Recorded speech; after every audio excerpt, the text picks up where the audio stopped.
NRCS, the Natural Resources Conservation Service, here in Solano County and also in Napa County.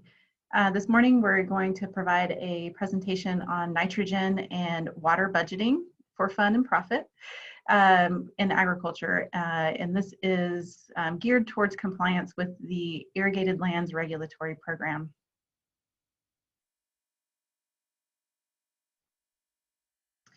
So first, why is nitrogen fertilizer an issue?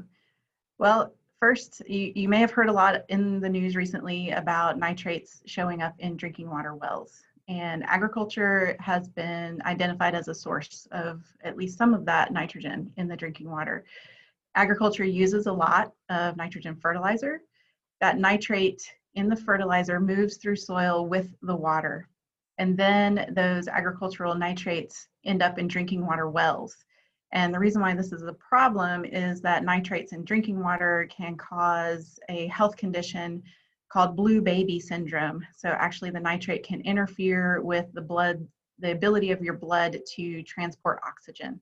So it can be pretty serious, especially for vulnerable populations like young children and the elderly.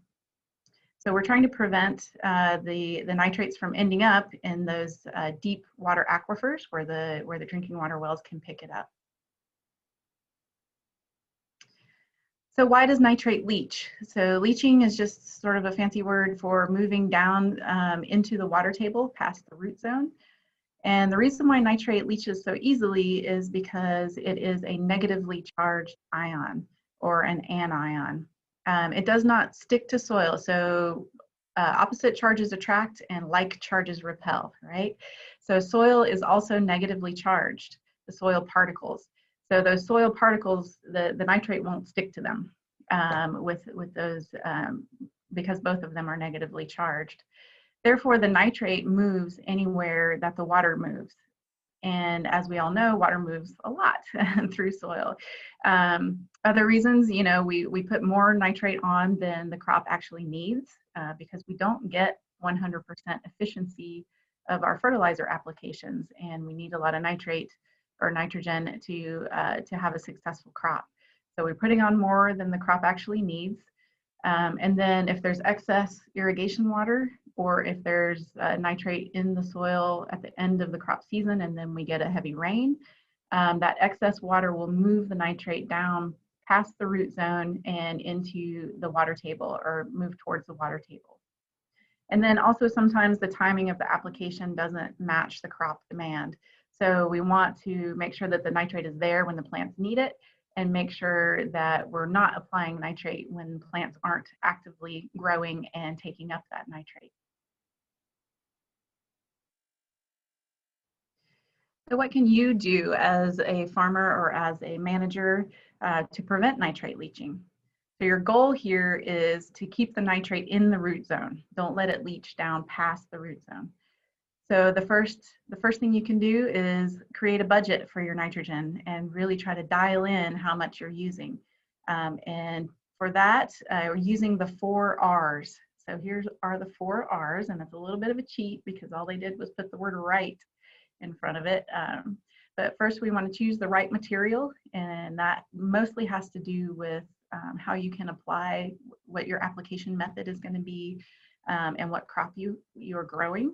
So the right fertilizer material in the right amount, so the right rate, how much nitrogen does your crop actually need. We want to put it on at the right time. So in that rapid growth period for the crop, you want to have the nitrate available for the crop. And we want to put it in the right place. So again, we want it to keep it in the root zone. We want to know where those roots are. Do you have a crop where the roots are spreading across the entire field? Do you have very distinct rows where the root zone is limited to those rows? What does that root zone look like? And making sure that we're targeting putting the fertilizer in that zone. And then the second thing that you can do is manage water better. So again, the nitrate can go anywhere that water goes. So the more we keep the water in the root zone as well, the better we're going to manage the nitrogen. And the water management portion of this is going to come after we talk a little bit more about nitrogen. So the unintended consequences of mismanaging nitrogen, right? Like, so that top picture there, that very yellow tomato leaf, if we're not putting enough nitrogen on, then our crop is stressed, we're not making a good yield, and we're not making any money. Nobody wants that, right? Like that, that is bad.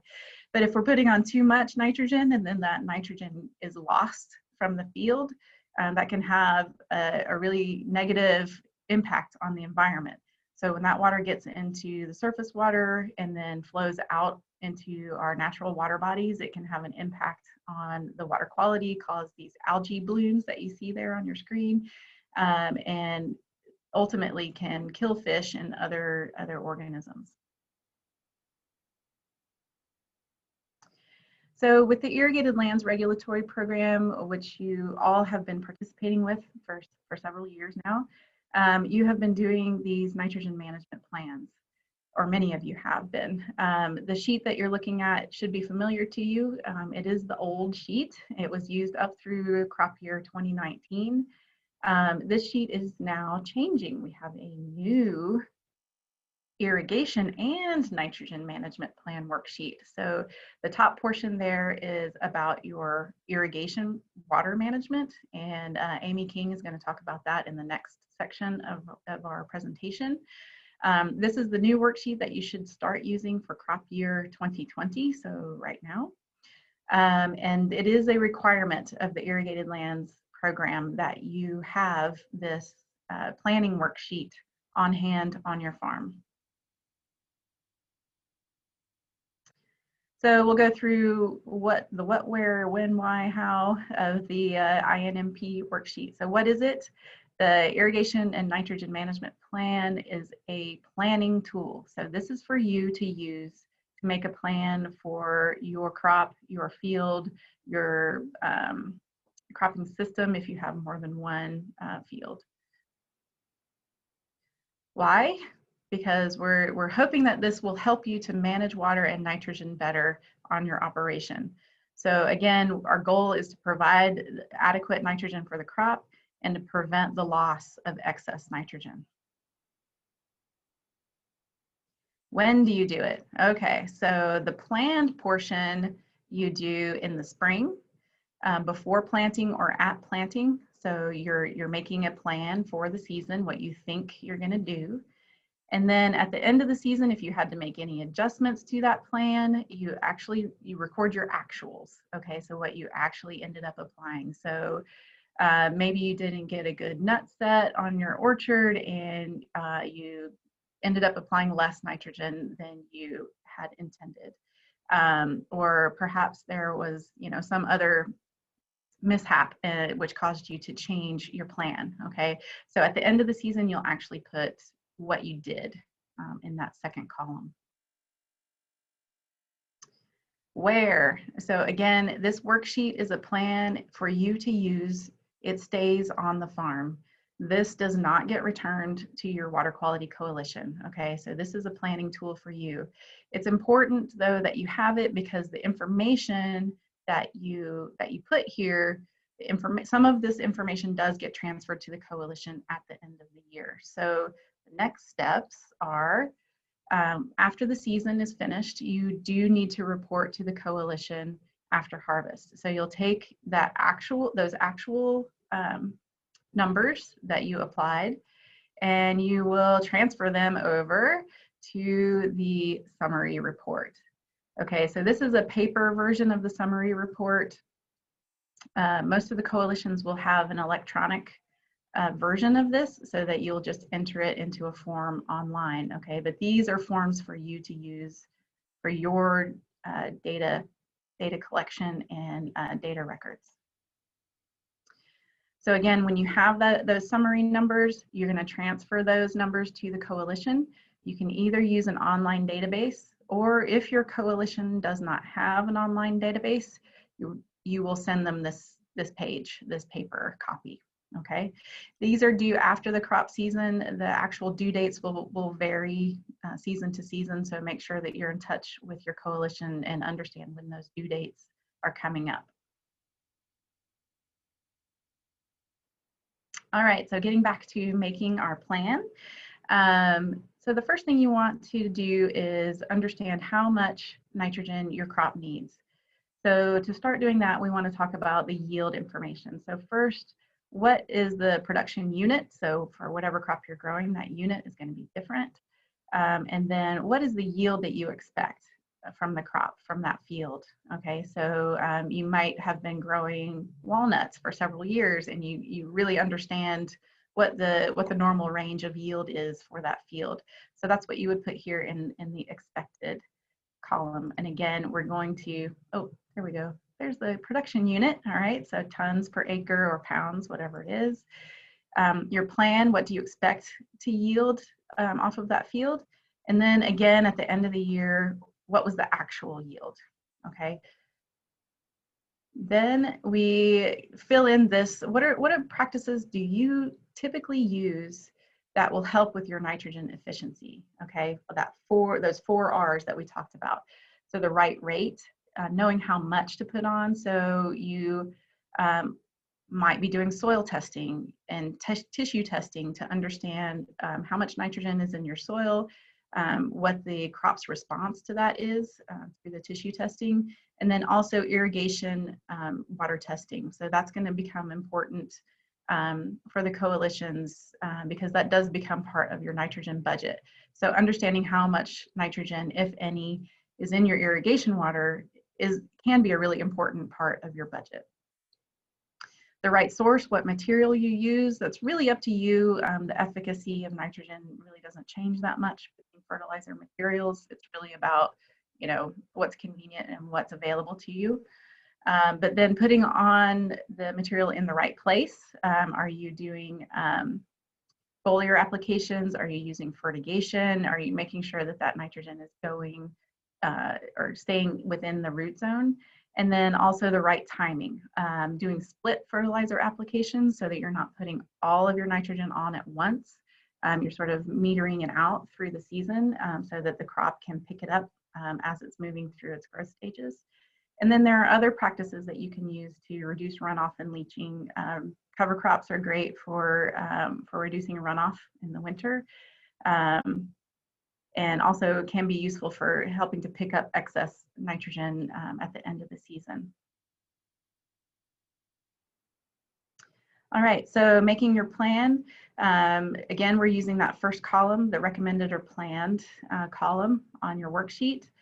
And the first thing we want to do is determine your crop needs, okay? And it's a little bit counterintuitive because that's the bottom box, okay? But that's going to be the total amount of nitrogen that your crop needs. And you're going to get that information either from your own experience or you're going to get it from some other information sources that we'll go through here in a moment. So if we know how much your crop needs, then we want to know how much is available to you already in your soil and in your water. Okay, so your nitrogen credits, what's already there in your system that the crop can use. And then we're going to make up the difference with fertilizers and organic soil amendments if you use those. Okay, so three sort of components to this budget.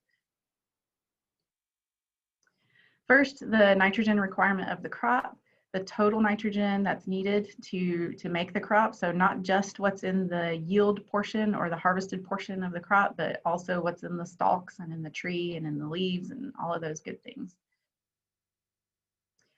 And there are several good information sources available to us here in California.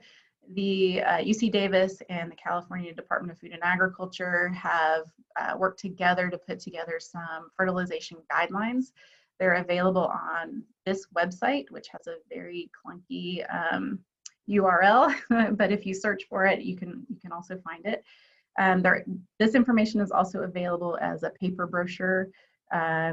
If you need that, contact your coalition and they can help find those for you for your crop.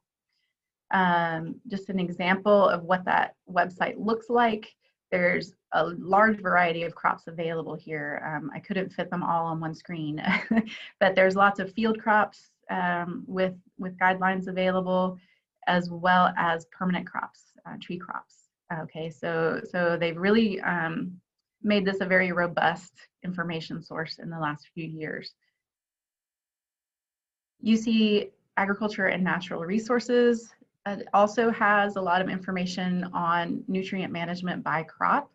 So if you go to their website, then you can search it by the crop that you're growing and just dial into those recommendations for finding out how much nitrogen your crop actually needs.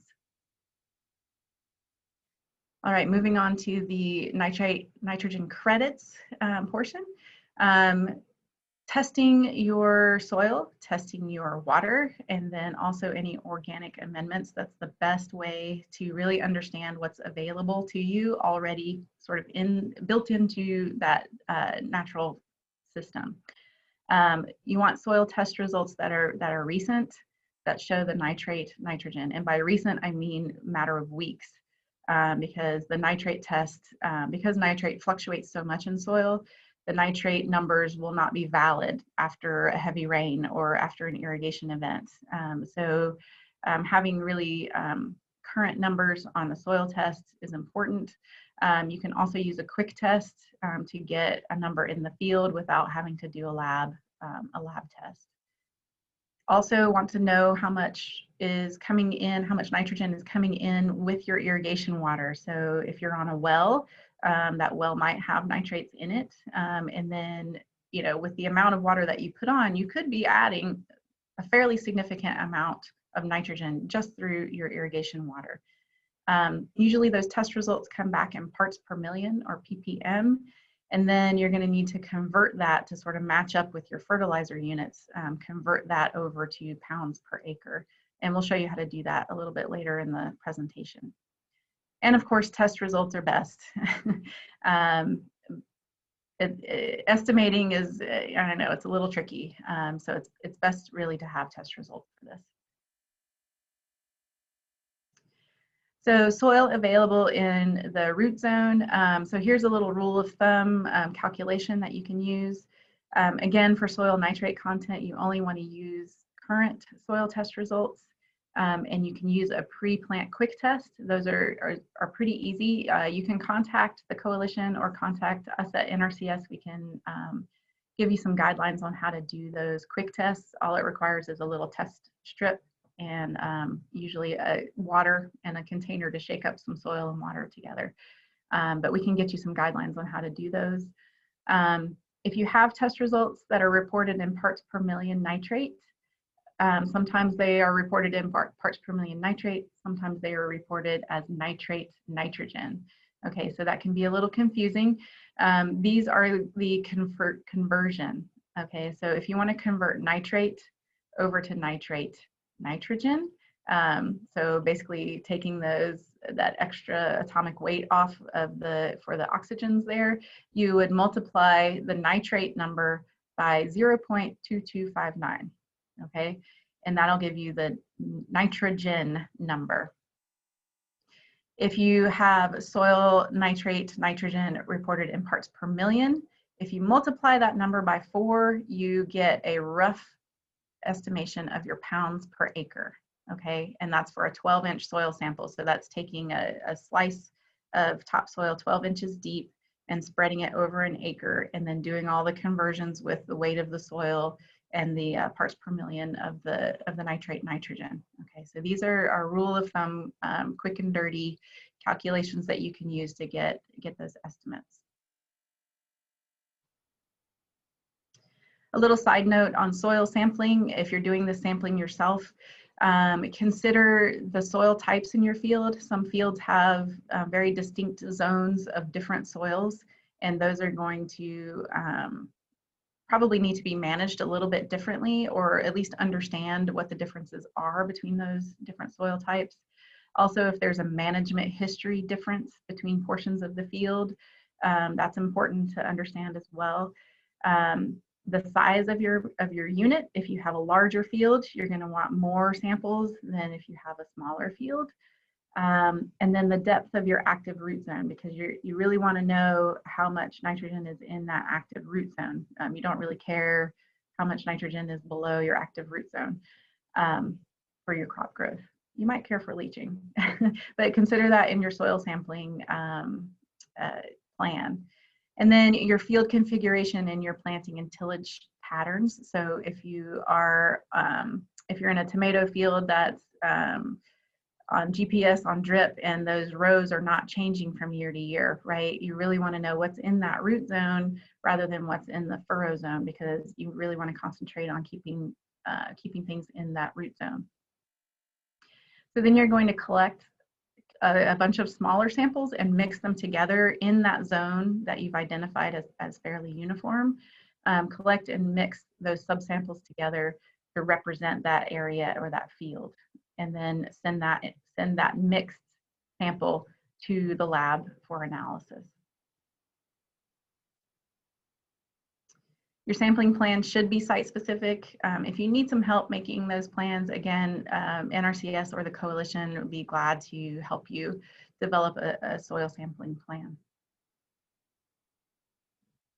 All right, organic amendments. If you are using organic amendments like compost, manures, or green manures, cover crops, it's best to know how much is going back into the soil with those amendments. Sometimes it's not a lot, and sometimes it's not very available, but it's good to know to make sure that that you're not overdoing it on the fertilizer, right? Again, it's best to have test results for compost and manure. That's fairly easy to send that off to a lab. For cover crops, it's a little more difficult to get that information. You can send samples of the vegetation off to a lab. There's also sort of a rule of thumb process that you can follow that's in this last bullet point, reference in the last bullet point. There's a handbook with a method that you can estimate using the height of the cover crop and the cover, what that cover looks like. Okay, so another rule of thumb that you can look up and use to estimate how much nitrogen you might be getting from a cover crop. If you don't have test results, there are book values out there that you can use. It's better than nothing. The Western Fertilizer Handbook has some of those. There's a UC publication on organic soil amendments and fertilizers that has good information. Oregon State has an online calculator as well that's available at that URL that you see there. Okay, so there are some sources of information on organic amendments. Again, it's a little the range is wider. I'll say it's a little more variable, those numbers, so that it's a little less certain on those numbers. But again, a good thing to have in your budget, and you can be conservative with how you estimate those. All right, so then if we know how much nitrogen is in our soil, we know how much is in our water, we know how much is in those organic amendments, then we need to make up the difference with our fertilizer applications. Okay, so that's what goes into number 12 and number 13. Any type of fertilizer that you're using, whether it's dry, liquid, or foliar applications, and getting those numbers, you can either be using a recommendation from a PCA, a crop advisor, or just your own experience, what you've done on the field in the past, what worked for you. But your goal here is to make up the difference between that total nitrogen that your crop needs and what's already available to you in the soil and the water and the organic amendment. All right, then at the end of the year, so you've made your plan, you've grown your crop, you've harvested your crop. Now at the end of the year, you're going to record here what you actually put on, okay? If you took additional soil tests through the season, you can put that information here. If you took additional tests of your water or did quick tests of your water through the season, you can adjust that number as well. Organic amendments, if you ended up putting on 4 tons instead of 6 tons, or whatever adjustments you need to make for your actuals, you record those numbers in column B. Again, these are all the points of data that you'll need to keep, and I believe there's a box for each of these on that worksheet. So your soils and your soil test data, your irrigation water source, and what the nitrogen content of that water is, how much water you applied. Amy will get into that in the next section, because then you need to multiply how much nitrogen is in the water by how much water you apply to the field. So that'll give you the total amount of nitrogen in the water. Your fertilizer applications, your organic material applications, and your crop yield. So these are all the data points you need to keep. And again, the Natural Resources Conservation Service, NRCS, we do provide assistance for folks who are working through this. We do have a conservation practice called nutrient management. It's basically doing what we just walked through. It's making a budget. We include nitrogen, phosphorus, and potassium in that budget, but it's doing exactly what we just did. So walking through a budgeting exercise. We also have an irrigation water management practice, which can help you make a plan for irrigation water applications for your crop and monitoring soil water. And again, that'll be what Amy goes through in the next section. Both of those practices can be paid for with our financial assistance programs. We do also have technical materials available. We have some spreadsheets that we've developed to help you track your data records. We can help you with soil maps and advice on soil sampling, and then just general resources, putting you in touch with resources that you may be looking for. The financial assistance generally comes through our most popular program, the Environmental Quality Incentives Program. It is a competitive process, but usually things like nutrient management and irrigation water management do score well. They do compete well for the funds. If you're interested in EQIP, again, kind of a clunky URL, but if you use Google, you can find this information as well for the EQIP program, so EQIP for short, and that is available to help farmers implement this, especially if you're doing it for the first time and you really just want someone to help guide you through it. To contact me, this is my phone number and my email address and the address of our office here in Vacaville. If you are in a different county or a different coalition, I have counterparts all over the state. You can find us through the USDA website, farmers.gov. We, again, are available to you throughout the state. So thanks for your time, and I'll hand it over to Amy.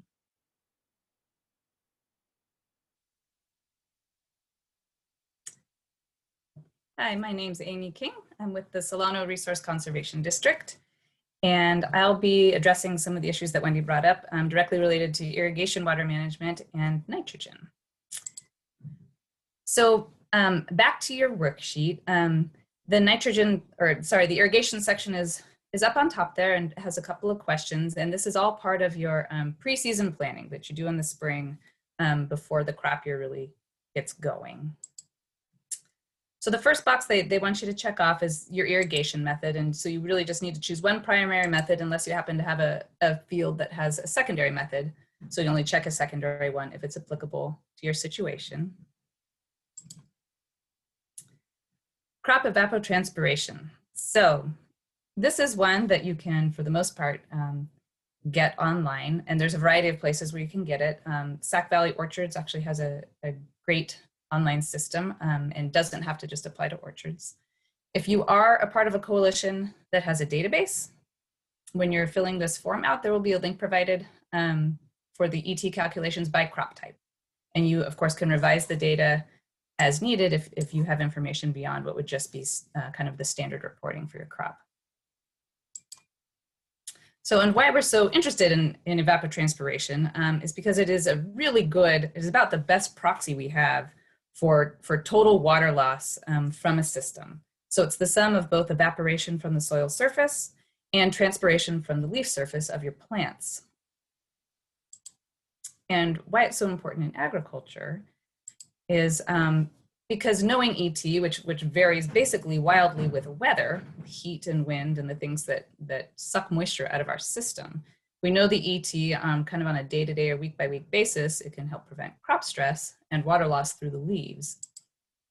And not managing for ET can either result in lower yields, particularly in drought years if you don't get enough water on there. And it can also help you not put too much water on and potentially help you save water in the long run. So Anticipated crop irrigation, that's the box we're trying to fill out on there on that planning worksheet. I just wanted to note that the planning form is in inches, not in acre feet. So we do have to make that conversion if you kind of normally think about it in acre feet applied. We're essentially wanting to irrigate to restore the losses that that field is going to experience due to evapotranspiration. So in an ideal world, our anticipated and actual irrigation numbers would be pretty close. And the way I like to think about it happening in the soil is essentially watering to field capacity is a reasonable goal. So just a reminder that field capacity is essentially the amount of saturation in a soil so that all the pore space between soil particles is filled with water, but not more than that. So it's not too saturated where water is moving through the soil profile and leaching below the root zone that we might care about. And it's not so dried up that the only available water is kind of clinging to the surface of the soil particles and not very plant available. So when we do irrigate, kind of what we're trying to do is both replace the losses we just incurred due to evapotranspiration and kind of replace it up to the point of field capacity in the soil profile. So again, this is part of planning. And so if you have a good idea of what you anticipate irrigating a given field for that year, one formula to get that in inches is if you have a flow meter and know roughly what your flow is in gallons per minute. There's a nice conversion factor of 450 that converts your gallons per minute to acre inches per hour. And so then if you have your irrigation set time, your normal in a normal year, what your irrigation set time would be in hours, and divide by your acres, you will have the inches applied to that field. And that is, again, just what you anticipate applying that year. And if you need any assistance with any of this, you can always contact your coalition, your resource conservation district, or NRCS too can help you with that. All right, and so Wendy talked quite a bit about the irrigation water nitrogen concentration, and something we want to take into account when we're thinking about budgeting for water and nitrogen at the beginning of the season. So this is another box that allows you to estimate the nitrogen you'll be applying just via your irrigation water. It is, again, just part of your preseason planning, so you can kind of think about it as you're coming up with your nitrogen budget. And that number, the value of your nitrogen and water, can be estimated by a couple of different methods. So some water districts they sample for it and have averages that they will get to you. It's always a great idea if you're able to sample the water you're going to apply and run it to a lab for a test, and you get a very solid data point for nitrogen available in that water. And or if you have test strips or something available to do your own field testing. And just a note here, we're pointing out that when you report your actuals at the end of the season, some of the online irrigation and nitrogen management plans will require a number be entered in that box.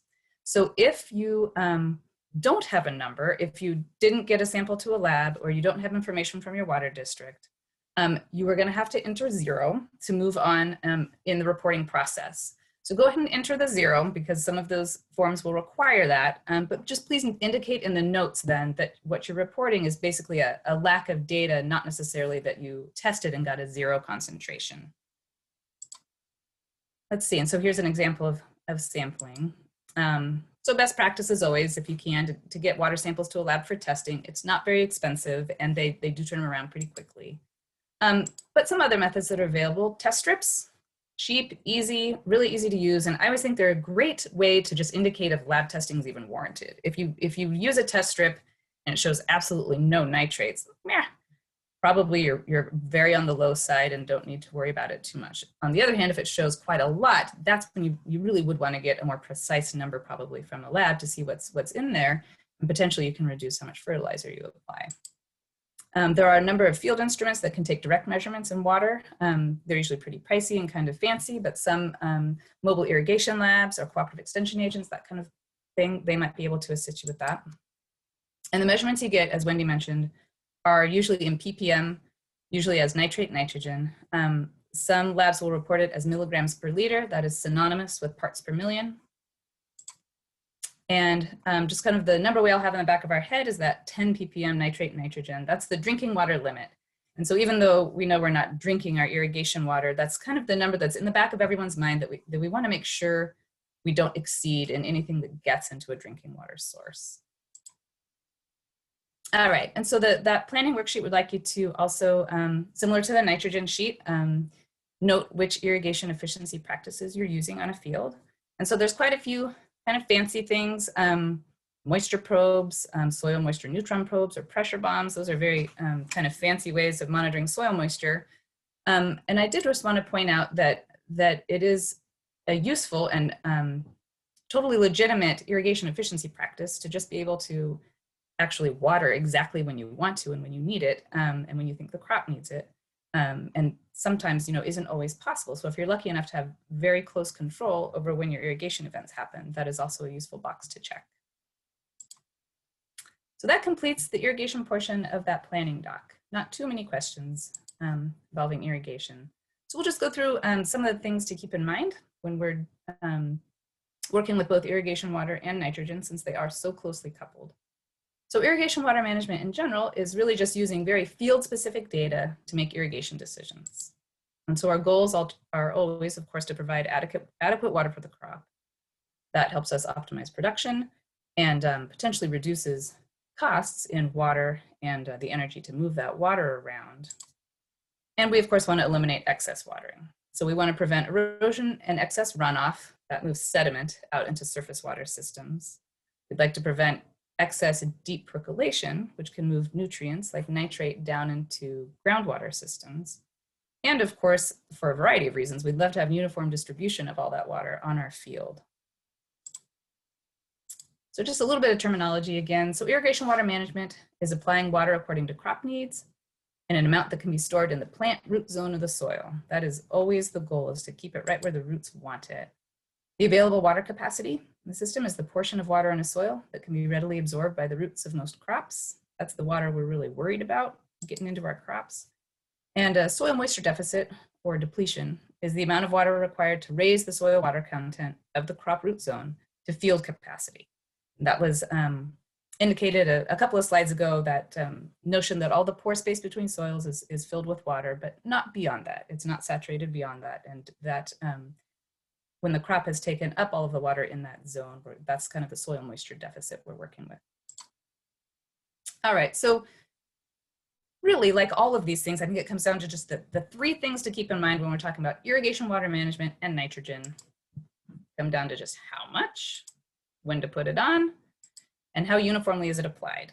And so luckily, these are the same questions we ask about anything we're putting on the field, whether it's nutrients, water, potentially pesticide, pest control applications. These are always the questions we want to ask. And the nice thing about nitrogen and water is that because they're so coupled so closely in the system, we can ask these questions and plan for both of those additions to the field. So irrigation efficiency, of course, is what it really boils down to, like how much water should we put on? And just put simply, a measure of efficiency is the amount of water required by the crop over the amount of water applied to the field. How close do we get those? And so reasonable estimates of the water required by the crop, that's kind of the harder number to get at. But good estimates will use a crop-specific evapotranspiration number. Or potentially you can have soil moisture meters that measure the loss of soil moisture over time. And we'll talk more about the crop-specific ETs in a minute. And of course, the amount of water you apply to your field is either measured via your water order or a flow meter that's logging the water throughout your irrigation event. Just keep in mind this will be your total water applied. And so to get it on a per acre basis, which is what ET is going to be reported on, you're going to want to divide it by the acres it was applied to. So the question of how much. So while we'd love to try to get 100% efficient with our irrigation applications, that's just really not possible. Crop condition and soil types will vary across a field. And so historically, the rule of thumb was always that we were trying to get about 70% or better as far as efficiency. But really, we feel like at this point, 80 to 90% efficiency is realistic and achievable. That is due to more precise methods of delivery of irrigation, a lot of data available in terms of those crop-specific ETs, a lot more information available, soil moisture meters, et cetera, that can help us get more efficient. So that question of how much, this is kind of, I liked this diagram of a growing crop and water at post and irrigation event. So of course, what we're trying to avoid runoff if we can. That pulls sediment and nutrients into surface waters that probably don't want it there. We'd love to avoid infiltration below the root zone. That water becomes not useful to the growing crop and also can carry with it nutrients and pollutants down into potentially drinking water sources and groundwater aquifers. And so as Wendy mentioned, we want to stay in the zone where plant roots can take up most of the available water. And of course, the zone changes as the crop grows and matures throughout a season, particularly in an annual cropping season. So, so that of course is a little hard to know without having our eyeballs under the soil, but we just want to always imagine that we're staying right in that zone. We're applying enough water so that it infiltrates down to the bottom of the crop root system at that time and not much beyond it. So this was, I thought, an interesting diagram just of the notion of crop-specific evapotranspiration numbers. And so, and you can look these up. There's a variety of sources. If you looked up crop-specific evapotranspiration numbers in California, there's actually quite a few different sources of places that report them. And they are essentially taking into account the fact that evapotranspiration generically measured is over turf grass, very nicely irrigated turf grass. That's always our baseline ET calculation, but of course crop isn't quite the same. And so people have taken data over years and years and years and come up with these coefficients to adjust your ET number for your specific crop.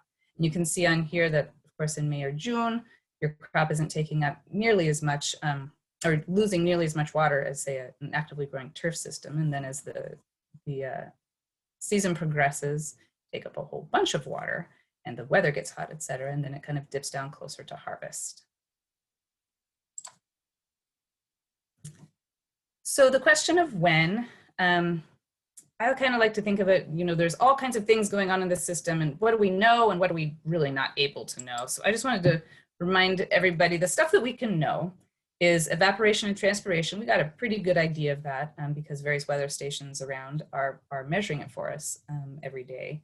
We can look up those values online. So we have a good idea of what water loss from the system looks like at any point in time. We, of course, know what we're applying in irrigation, and if we're actually lucky enough to get any rainfall during the growing season, we can take that into account. And if we've got soil moisture meters out there, we can also monitor soil moisture content to see when the soil is drying down and when we might want to apply water. What would be lovely to know, of course, is what's going on beyond the root zone, how much capillary rise is there, where's my groundwater table at, et cetera. But that stuff's a little harder to get at. So soil moisture meters, of course, are going to measure how much water you can apply without percolating deeper than the root zone based on experience with your soil moisture meter. So if you have a grid or even just several soil moisture meters throughout your field and you're monitoring that data, you can look at how much water has the soil profile lost since the last irrigation event, what's my ET looking like over the next few weeks, and how much am I reasonably able to predict is going to be lost over the next few weeks, and can help you time your irrigation event. And this is a nice graphic of that. So the red line is data from the soil moisture meter, noting that right up here at field capacity, when the soil profile is nice and wet, as we go throughout the month of June here and it's hot, it gets drier and drier and drier, and goes down below the point where we really want the soil to be for crop health. So then we irrigate down here, and whoop, our soil moisture shoots up to field capacity again. That was a great irrigation, got right up just to field capacity. And then we watch it dry down again, and you can monitor this data if you've got soil moisture meters installed and potentially time your irrigations really accurately. So a note about soil texture. We all know that affects water holding capacity tremendously. And I just wanted to put in a reminder that so does soil organic matter, which can be very variable between soils, but unlike soil texture, we can actually change that and improve it over time. So field capacity in a sandy soil really only represents about 1.2 inches of water per foot of soil depth, as opposed to a clay soil that can hold a whole lot more water. But one way to bring a sandy soil somewhat closer to clay would be adding soil organic matter to keep more water in that soil. So soil texture, of course, is going to affect than anything that leaches through that system, because if it's not holding onto the water, it's either running off or percolating down in the soil profile. So we definitely want to take soil texture into consideration when we're irrigating.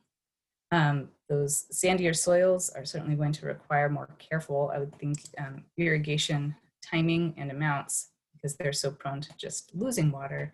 So if you flood or furrow irrigate, it's a great idea to try to implement drip, micro sprinklers, or sprinklers into your operation.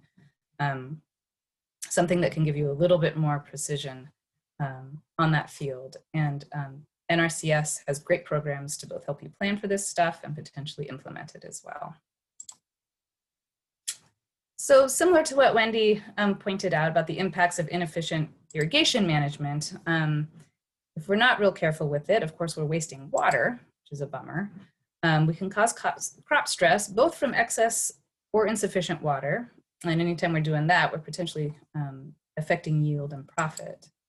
And then, of course, there's the offsite environmental impacts, contamination of local waterways or groundwater. And so real quick, I just wanted to touch on solubility and nitrate in water, because we do talk so much about how soluble nitrate is in water and how they tend to move together in the soil profile. And so solubility, just very simply put, is the ability of a solid, liquid, or gas, anything, to dissolve in a solvent, usually a liquid, and that creates your solution.